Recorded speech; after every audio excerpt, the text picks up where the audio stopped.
Hello दोस्त। RRB NTPC का revise vacancy हो चुका है। अब बहुत अलग अलग क्वेरी आ रहा है। पहला क्वेरी हर वीडियो में ही देखेंगे, पोस्ट प्रेफरेंस बदलने का मौका मिलेगा क्या। आप जैसे ही यूट्यूब पे जाएंगे हर क्वेश्चन वही मिलेगा आपको। अभी के डेट में देख लीजिएगा। मैं थोड़ा सा एक एग्जांपल पेश करना चाह रहा हूँ, पोस्ट प्रेफरेंस और इसकी मजबूरी है। मैं इसको डिटेल में वीडियो बनाना चाहूँगा। और कुछ लोग पूछ रहे थे टेलीग्राम के बारे में, तो मैं उनको एक बार मैं अपना टेलीग्राम दिखा दूँ डायरेक्ट। कुछ लोगों का कमेंट आया था, तो देखिए मैंने चैट ग्रुप भी बना दिया है, लोग डिस्कस कर रहे हैं यहाँ पे। जो भी है आप भी कर सकते हैं, छोटा सा है। हालांकि मेरा रेलवे लाइफ का एक्चुअल ऑफिशियल मैंने ये बनाया था बहुत पहले, लेकिन मैं जनरली मैं पहले से ही शुरू से कहते आ रहा हूँ कि टाइम की लिमिट हमारे पास भी है, टाइम की लिमिट आपके पास भी है। इसलिए थोड़ा एक ही जगह रहे कंसंट्रेट यूट्यूब पे तो अच्छा है। लेकिन अगर आपको लगता है तो वहाँ ज्वाइन कर सकते हैं।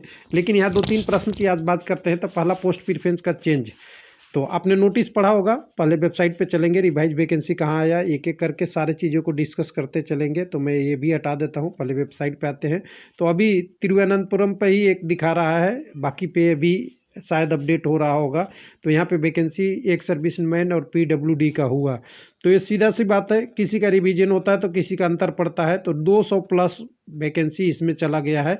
लेकिन इससे घबराने की ज़रूरत नहीं है। इस वीडियो में आपको बताएंगे कि 200 प्लस वीडियो अगर गया है तो उससे कोई अंतर नहीं पड़ता। आपकी तैयारी है तो अच्छा है, और वो भी आपके पास ही आ जाएगा। तीसरा वीडियो में बात करने वाले हैं, टॉपिक क्या पे है कि वैकेंसी डिक्रीज करने वाले आज कुछ बोलेंगे क्या। किसने बोला था? आरआरबी अजमेर, या कह सकते हैं अजमेर के द्वारा एक नोटिस सर्कुलेट हुआ है कि इतना पोस्ट कम कर दिया जा रहा है। तो सोशल मीडिया का ज़माना है, ये सब चीज़ों पे विश्वास नहीं कीजिए। बहुत सा चैनल ऐसे हैं, नौसिखिया कहते हैं जिसको, नौसिखिया, जिन्हें कुछ नहीं पता होता, वो भी आपको ये चीज़ बताएंगे। लगेंगे कि उन्होंने 10, 20, 25, 50 एग्ज़ाम निकाल के बैठे हैं। जैसे बोल दिया मानना पड़ेगा आपको, क्योंकि उनके सब्सक्राइबर ज़्यादा होते हैं। और सब्सक्राइबर ज़्यादा है तो सब्सक्राइबर में पढ़ने वाले भी विद्यार्थी हो सकते हैं, नहीं पढ़ने वाले भी हो सकते हैं, कुछ झंडा लेने वाले भी हो सकते हैं, और कुछ परीक्षा की भीड़ बढ़ाने वाले भी हो सकते हैं। तो इसलिए व्यू तो ज़्यादा होगा, लेकिन बात वो सही होगी तभी जब वो वेबसाइट पे आएगी। सिंपल सी बात करते हैं, हम कहें, कोई कहे, कहीं भी कहे। अब तीसरी यहाँ पे हम टॉपिक बात करने वाले हैं, पढ़ने वाले विद्यार्थी परेशान होने की ज़रूरत नहीं है। क्यों? कटअप आपके पसंद का होगा, हमारे पसंद का नहीं। हमने एग्ज़ाम दिया है क्या? नहीं दिया है ना? तो मैं कहूँगा नहीं दिया हूँ, और जो दिया है उससे पूछ लीजिएगा कि दे के कितने एग्ज़ाम निकाल रखे हो, कितने जॉब कर रखे हो। यार ये सवाल तो मुझसे भी पूछा जाएगा। तो अगर मुझसे पूछा जाएगा तो सर्च कर लीजिएगा, मेरा रेलवे सफ़र, हिंदी में लिखिएगा, थोड़ा बढ़िया आएगा। मेरा रेलवे सफ़र यूट्यूब पे कुछ मिल जाएगा आपको एग्जाम्पल, ज़्यादा तो नहीं लेकिन कुछ मिलेगा। अब तीसरी प्रश्न था 200 वैकेंसी वाला, ज़्यादा नुकसान नहीं होगा। देखिए, एक सर्विसमैन के जो पोस्ट वाले होते हैं ना, वो जनरली सभी पोस्ट क्वालिफाई नहीं करते हैं। मैं जनरल की बात कर रहा हूँ, कई जगह, सभी जगह की नहीं बात करता हूँ। ये खाली रह जाती है पोस्टें, और खाली रहने पे एक सर्विस का मन का पोस्ट का क्या करता है रेलवे, एक हायर अथॉरिटी का डिसीजन लेना होता है, उसके बाद फिर से नॉर्मल कैंडिडेट को ही मिल जाता है। हाँ, पीडब्ल्यूडी वाला सीट वाला बैकलॉग में रख लेता है, इसको आपको नहीं मिलेगा। ये मतलब आपको इससे बेनिफिट नहीं होगा। अगर कोई कैंडिडेट है तब भी, नहीं है तब भी। लेकिन एक सर्विसमैन का ऐसे रूल से तो नहीं कहता है कि आपको पोस्ट मिलेगा, लेकिन कॉम्पिटेंट अथॉरिटी के पास पावर होता है कि वो आपको चेंज करके नॉर्मल कैंडिडेट को दे दे, क्योंकि कोई एक सर्विसमैन कैंडिडेट अवेलेबल नहीं है। समझ गए? तो यहाँ पे अब कटअप की बात करेंगे। तो कटअप का हम नंबर की बात नहीं यहाँ पे करेंगे। हमने शुरू से वीडियो बनाया है, कहे तो वीडियो मैं आपको चैनल पे अपने लगा के दिखा दूँ। 50 से कम जाएगा कटअप। और 50, देखिए अगर 50 से कम का शब्द यूज होता है ना, तो ये साइकोलॉजिकल चीज़ है, ध्यान दीजिएगा। 50 से कम क्या है? साइकोलॉजिकल है। 50% यानी खाओ ब्रिटानिया 50-50 आपने सुना होगा ना। अगर 100 नंबर का प्रश्न है, 50 आप नेगेटिव कर रहे हैं, 50 आप सही कर रहे हैं, तब भी आपको जॉब मिल रहा है, तो इससे अच्छा मौका नहीं मिलता है। यानी सीबीटी आपको क्वालिफाई हो रहा है। तो आज के डेट में जैसे बेरोजगारी बढ़ रही है, रेलवे जॉब नहीं दे रहा है, बहुत सारी जॉब नहीं मिल रही है। 50% अगर आता है किसी भी पोस्ट का, लगभग मैक्सिमम कैटेगरियों का, तब वो वैकेंसी बिल्कुल साधारण कही जाती है, बिल्कुल साधारण। इस वैकेंसी में कुछ क्या नहीं था, दम नहीं था, कोई कंपटीशन नहीं है। 50 से 60 तक जाता है तो चलो जनरल होता है, 60 से 70 में जाता है तो कठिन में चला जाता है, और 70 प्लस चला जाता है तो डिफ़िकल्ट, बहुत डिफ़िकल्ट में चला जाता है।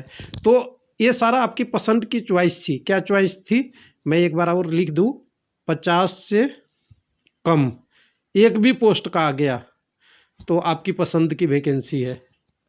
50 से 60 चली गई तो साधारण, लिखते जाइएगा अगर आपके पास कलम हो। और 60 से 70 जाता है तो आपकी वैकेंसी होती है थोड़ी सी कॉम्पिटिटिव या डिफ़िकल्ट कहे। और 70 से प्लस चला गया तो हार्ड होता है, बहुत हार्ड, वेरी हार्ड होता है कंपटीशन आज के डेट में। और ये CBT 1 है, CBT 2 तो अभी बाकी है। CBT 1 आपकी कम या आपकी साधारण में जाएगा, इससे ऊपर नहीं जाएगा। लिख लीजिए, मैं नंबर की बात नहीं कर रहा हूँ, किसी RRB को बाइफिकेट नहीं कर रहा हूँ, मैं डायरेक्ट साधारण बात कर रहा हूँ। और साधारण ये है तो 10+2 वाले का थोड़ा सा डिफ़िकल्टी है, जो 60 से 70 वाला में कुछ पोस्टों का जाएगा, ये वाला तो मैं पहले ही कर रखा हूँ 10+2 के लिए। अब यहाँ पे पोस्ट प्रेफरेंस की बात लोगों ने किया था, तो पोस्ट प्रेफरेंस के लिए मैं कह दूँ कि अभी तो कुछ नहीं है, नहीं दिया हुआ है। लेकिन आपको ये ध्यान रखना है कि पोस्ट प्रेफरेंस का कब मौका मिलता है, जब वैकेंसी रिवाइज होती है। यहाँ वैकेंसी रिवाइज हुई है लेकिन ओवरऑल वैकेंसी नहीं चेंज हुआ है, और न ही रेलवे ने नोटिस में दिया है। नोटिस अगर देख ले तो हम एक बार नोटिस अगर देखेंगे तो नोटिस के पैराग्राफ 1 में नहीं मिला, 2 में नहीं मिला, 3 में नहीं मिला, 4 नहीं, 5 मिला, और नोटिस हो गया चेयरमैन के सिग्नेचर और डेट के साथ इंड। यानी यहाँ पे पोस्ट प्रेफरेंस का कोई बात नहीं दिया है, तो हम इसको न के बराबर माने। लेकिन मैं अगर आपको एक साधारण सा एक विद्यार्थी को नहीं समझ में आए उनके लिए एक तो लॉजिक बता दूँ। लॉजिक, पोस्ट प्रेफरेंस चेंज करने का आपको पास मौका है। क्या है, मौका है। कैसे, ध्यान से देखिएगा। CBT 2 में, CBT 2 में आपके पास 5 एग्ज़ाम है। कितने एग्ज़ाम है, 5 एग्ज़ाम है। ध्यान दीजिएगा, जो आपने CBT 1 का कट ऑफ क्लियर किया, आप CBT 2 के लिए क्वालिफाई हो गए। CBT 2 में 5 एग्ज़ाम होगा। आपका पोस्ट प्रेफरेंस आपका 5 में से हो सकता है पहले पे हो, दूसरे पे हो, तीसरे पे हो, चौथे पे हो, 5वें पे हो, अलग अलग होगा। अब इसमें से आप देखिए, मैं एक बार आपको सेलेक्टिव रूप से बता दे रहा हूँ एकदम क्लियर। अब इसमें से आपको ये ध्यान देना है कि आपने पोस्ट नंबर 1 पे जो प्रायोरिटी 1 नंबर पे दिया है उसके लिए आप एलिजिबल हैं 100%। परीक्षा दीजिए, नहीं है स्किप कर सकते हैं।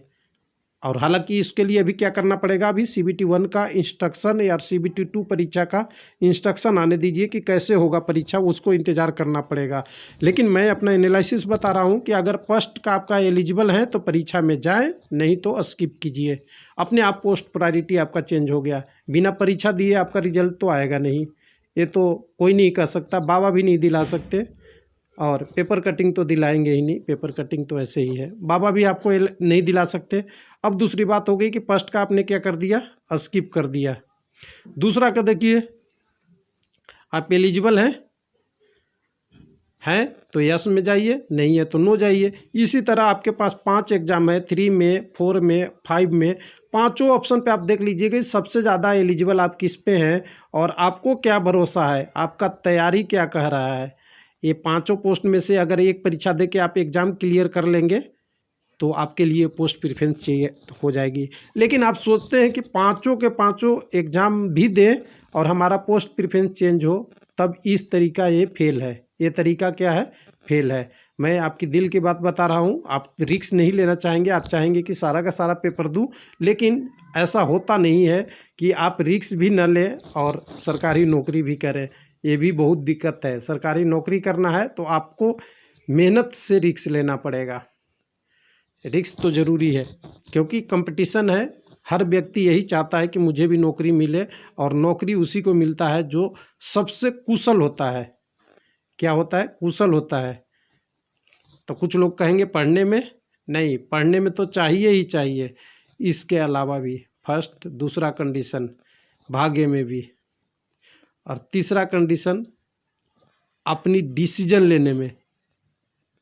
तब ये सारी चीज़ें आप एक साथ मिलाएंगे तभी आपकी जॉब क्लियर होगी। थैंक यू, धन्यवाद।